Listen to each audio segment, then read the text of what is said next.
So pag-usapan natin mga kababayan si General Torre kasi malamang sa malamang lalong hindi makakatulog ngayon si Atty. Harry Roque.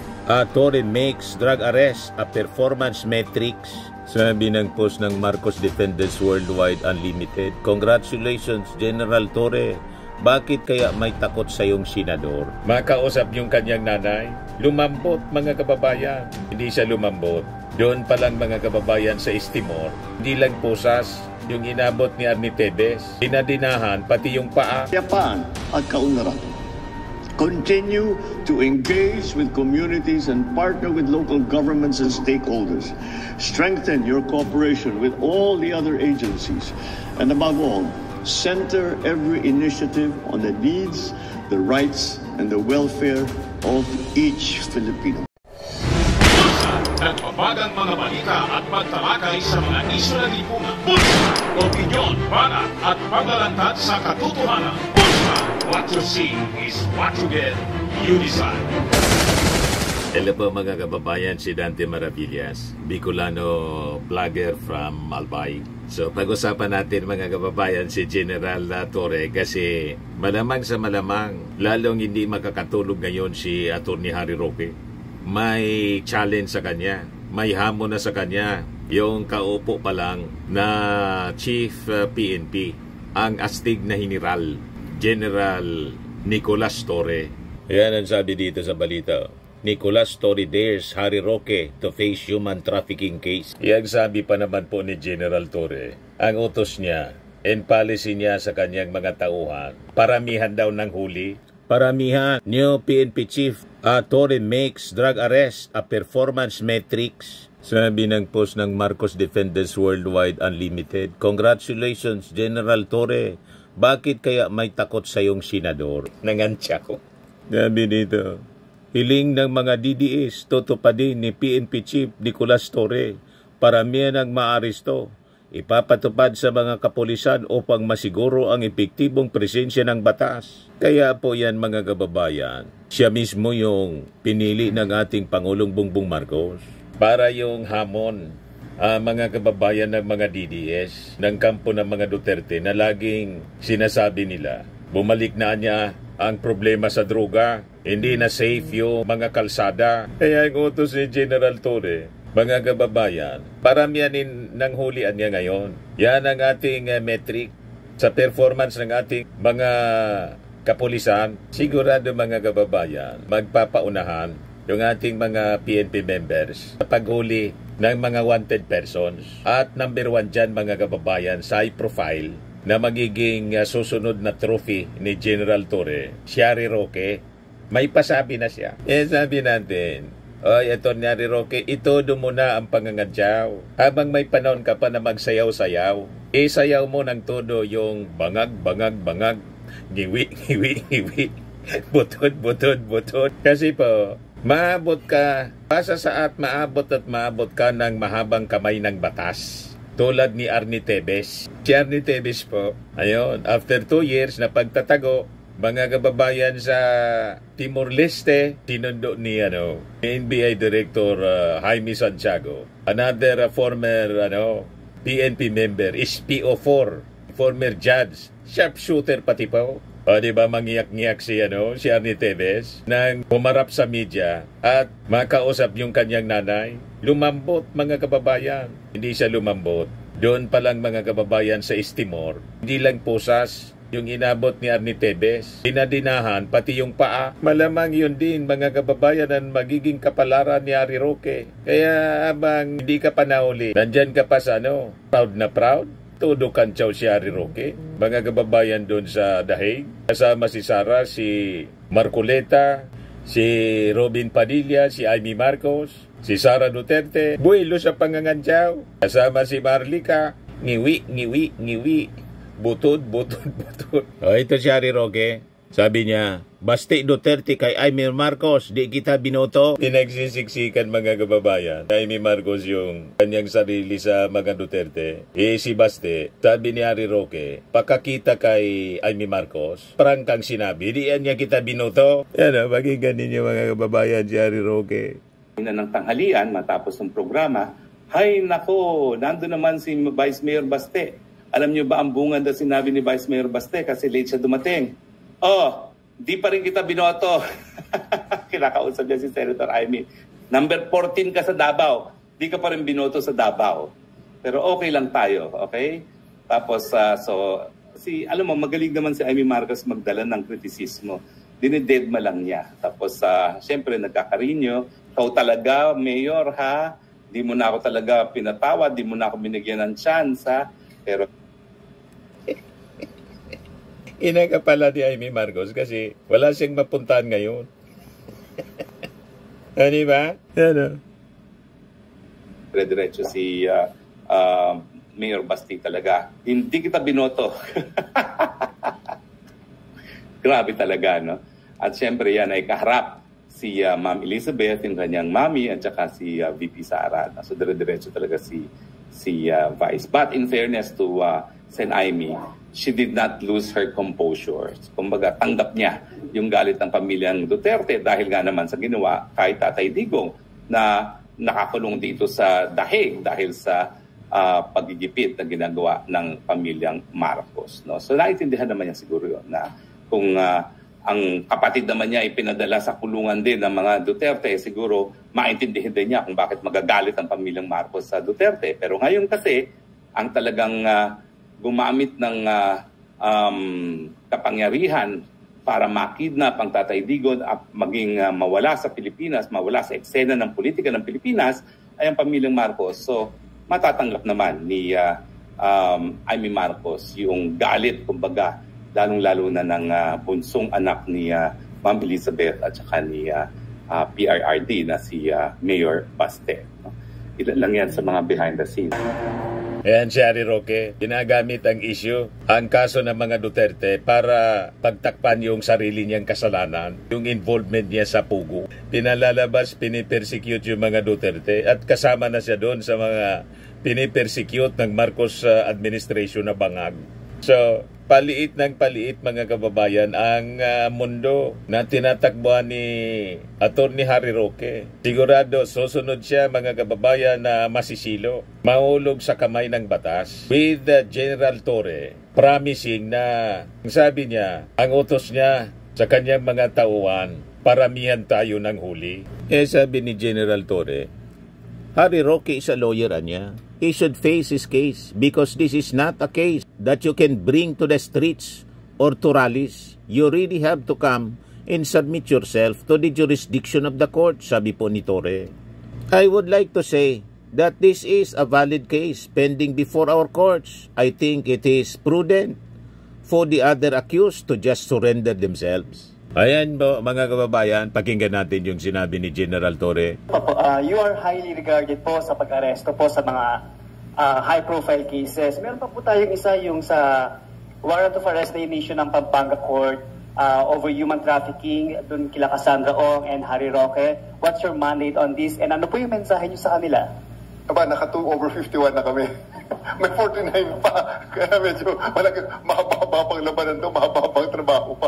As of yesterday, nung isang araw, 2 weeks ago, nakuha natin yung isa, pangalawa, nakuha natin yung pangalawa 2 days ago. Kaya 2 over 51, may 49 pang natitira. So I just really, I would like to say na this is a case, a valid case, pending before our courts. Abogado naman si Harry Roque, harapin niya. Kasi ito yung kaso na hindi mo na pwedeng dalhin sa kalsada o para rally.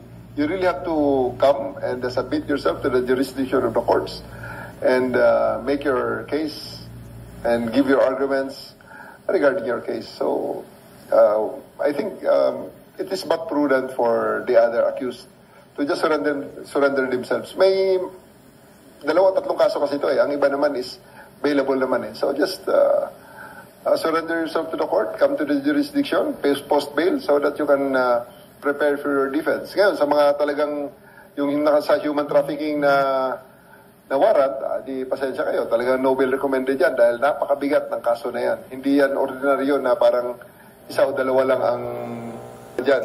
At hindi lang kung ano-anong mga kaso. It is a very serious problem. It is a very serious case that they have committed, and it was already established by the prosecution service that a probable cause is sufficient, so that information will be filed on them in the proper court. And the court was convinced of the information. That's why they issued the warrant of arrest. Sir, singit ko lang po, kumusta po yung plano na makipag-coordinate tayo sa Interpol on Harry Roque po? Standard naman yun. This is a whole government approach. The DFA is cancelling his passport and the other accused so that they will not be able to travel freely at sila ay maibalik dito sa bansa. So, Interpol is just one of the many mechanisms that we can use and we can harness, we can tap para sa pagbabalik dito, sa repatriation niya rito sa Pilipinas. May we hear now from Mr. Jun. Atty. Harry Roque, susunod ka na. Sabi ni General Torre, marami-rami pa rin niya. Dalawa pa lang yung nauli namin, nga co-accused ni Harry Roque. 51 na niya yon na mga personalities. So 49 pa. Kasama doon sa 49 si Harry Roque. Ito yung mga statements ni General Torre kanina. Sa ilalim ng aking pamumuno, actions will be rewarded. Hindi sapat ang pogi points. We will reward those policemen who will work hard on our 3 pillars. Respond to public safety. Unite and uplift the moral of your fellow public servants. And hold yourself and others within the ranks accountable. I challenge every member of the PNP to be louder than me.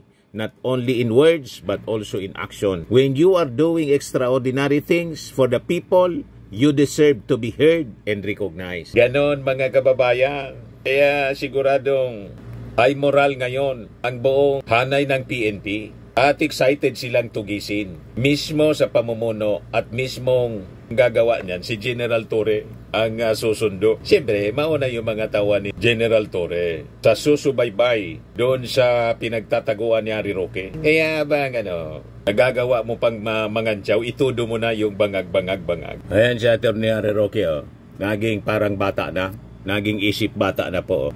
One more. Huwag na ako ng bike ko. Balik yung bike ko, mga buisit. Meron lang sa kanto nila. Kawan yung pa ako, mga walang yay. Balik yung bike ko. Balik yung bike ko. Balik yung bike ko. Bike ko. Naging isip bata na po. Nasiraan na yata ng tuktok sa kakaisip kung saan siya magtatago with the appointment na bagong PNP chief si General Astig Torre. Kahit magtago sa ilalim ng lupa, kaya niyang hulihin tulad ni Pacquiao. Ginamitan po ng makina na kayang i-detect yung heartbeat. Kahit heartbeat ng palaka, hindi lumusot yung pagtago po. Tinanong si Sara Duterte kung saan daw si Pacquiao. Nasa langitan niya, kahit nagtago na po sa langit. Ayun, nakabalik sa lupa, mga kababayan, si Pacquiao sa galing ni General Nicolas Astig Torre. Pero nagamon pa siya. Subukan na anya ninyo akong ulihin. Subukan daw siyang kidnapin. Kasi ang tawag nila sa arrest, tulad ni Digong, inaresto po ng Interpol, kidnapping. Si Arnie Tebes, ganun din ang tawag niya. Kaya sabi ni Harry Roque, subukan na niya ninyo akong kidnapin. Yan si Roque. Kung kababayang Pilipino, Senator, Congressman Arnie Tebes. Ay, nahamon ko sila. Subukan niyo akong kidnapin dito. Pakukulong ko kayong lahat. Okay? Yes, narinig ko yan. Ayan. So, lalabanan natin ang mga bangag-bangag, mga ngiwi-ngiwi, and Butod. yes. Abangan niyo po, bago umalis si Lady Dragon, Maharlika dito sa Dahig, malalabas na ang MTV na Bangag, Ngiwi, and Butod. Choreographed by Alvin. May lalabas na video. MTV daw ng ngiwi, butod, bangag. Naging mga isip bata na po sila dahil sa stress, dahil sa tindi ng problema, patong-patong na problema na kanila pong kinakaarap. And kasama itong si Marlica na tinutugis na po. So matatapos na po. Ang malapit na po na matapos yung kanilang kahibangan. Ngayon, yung isa pang DDS mga kababayan na artista, si Mocha Ozon, sige post na there will be a day of reckoning. Ayan ang post niya mga kababayan. Patama sa Marcos administration. Yung sinasabi po ninyong day of reckoning, hindi yan bagay sa Marcos administration, sa ating Pangulong Bongbong. Bagay siya kay Digong at kay Sara. A day of reckoning na sinasabi ninyo, ito nang nangyayari mismo sa inyo. Kay Digong, kay Sara, may panahon talaga ng paniningil kasi umutang sila ng buhay ng tao. Kaya nga nasa dahig, nasa ICC.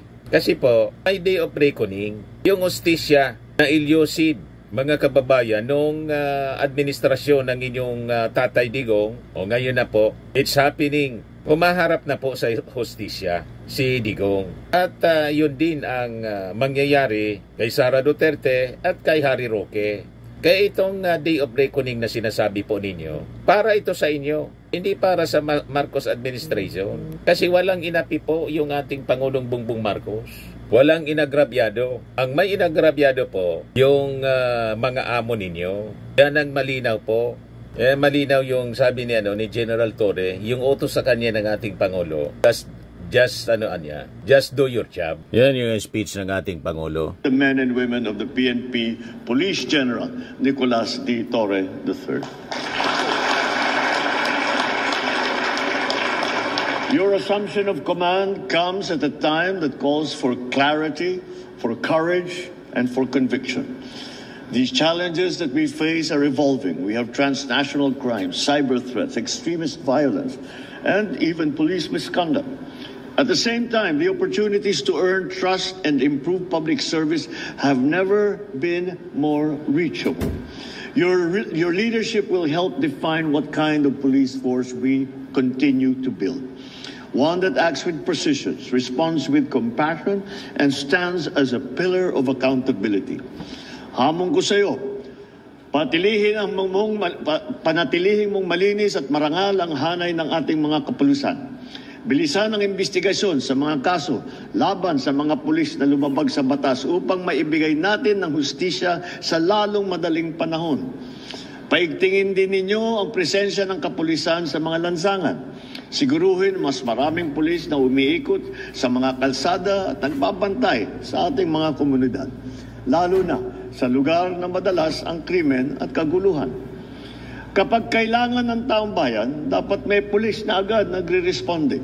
Iparamdam natin sa mga Pilipino na may pulis na handang dumamay at pagtanggol sa kanila sa lahat ng oras. Sa tulong ng PIDEA, ipagpatuloy ninyo ang paglaban sa illegal na droga. Magsagawa pa rin tayo ng drug seizures at tiyakin na sasampahan ng kaso ang mga drug dealer at ang mga drug lord. Patuloy din kayong magmatyag sa ating mga komunidad para kahit ang small time ng mga drug dealers ay wala ring ligtas. Hindi dapat natatakot ang estudyante o ang mga manggagawa, motorista, magulang, na maglalakad sa kalsada umaga man o gabi. Bilang alagad ng batas, inaasahan ang buong kapulisan na kumilos ng marangal, maglingkod ng katapat at maging sandigan ng ating mga kababayan. Iwasan ninyo ang paggamit ng pribilehiyo para sa pansariling benepisyo. Maging instrumento kayo sa katuwiran, kapayapaan at kaunlaran. Continue to engage with communities and partner with local governments and stakeholders. Strengthen your cooperation with all the other agencies.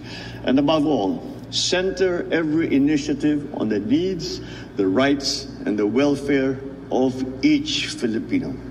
Let your badge be your daily pledge, not to command, but to serve with integrity.